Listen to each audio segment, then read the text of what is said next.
പ്രിയപ്പെട്ടവരെ, അക്ബർ സ്നേഹക്കൂട്. കേരളത്തിലെ ഏറ്റവും തിരക്കേറിയ ഒരു ടൂറിസ്റ്റ് അട്രാക്ഷനാണ് മലമ്പുഴ ഡാം. അത് നമുക്കെല്ലാവർക്കും അറിയാം. പക്ഷെ നമ്മൾ മലമ്പുഴ ഡാം കാണും, ഗാർഡനൊക്കെ ചുറ്റിക്കറങ്ങും, പിന്നെ റോപ്പ് വേയിലൊക്കെ ഒന്നിരിക്കും, കവയിലൊന്ന് പോവും, തിരിച്ചു പോവും, അല്ലേ? പക്ഷേ ഒരു മറഞ്ഞു കിടക്കുന്നൊരു ജമ്മുണ്ട്. ജം മുത്ത് എന്നൊക്കെ പറയില്ലേ, അതാണ് തെക്കേ മലമ്പുഴ. നിങ്ങൾ മലമ്പുഴ ഡാമിൽ നിന്ന് ഇടതുവശത്തേക്ക് തെക്കേ മലമ്പുഴയിലേക്ക് ഒരു കിലോമീറ്റർ വണ്ടി ഓടിച്ചാൽ ഈ മനോഹരമായ മനം കവരുന്ന ഈ ദൃശ്യങ്ങൾ. ഒരു ചെറിയ കടലാണ്, ധാരാളം കൊച്ചു ദ്വീപുകളും കൊച്ചു കൊച്ചു വെള്ളച്ചാട്ടങ്ങളും.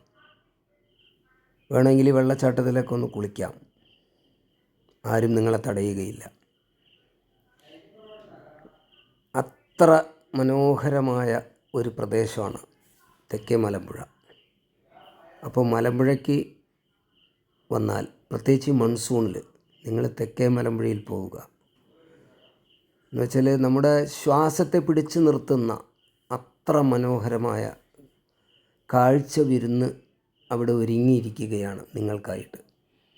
ആ കാണുന്നതൊക്കെ മലകളാണ്, പർവ്വതങ്ങളാണ്. അതിലേക്കിങ്ങനെ കാർമേഘവും മഞ്ഞുമൊക്കെ ഇങ്ങനെ ഇറങ്ങുന്നതും, അതിൻ്റെ പശ്ചാത്തലത്തിൽ നീണ്ടു പരന്ന് കിടക്കുന്ന ഒരു കടൽ പോലെ, എന്നാൽ കൊച്ചലകൾ മാത്രമുള്ള മലമ്പുഴ ഡാം കാണുമല്ലോ.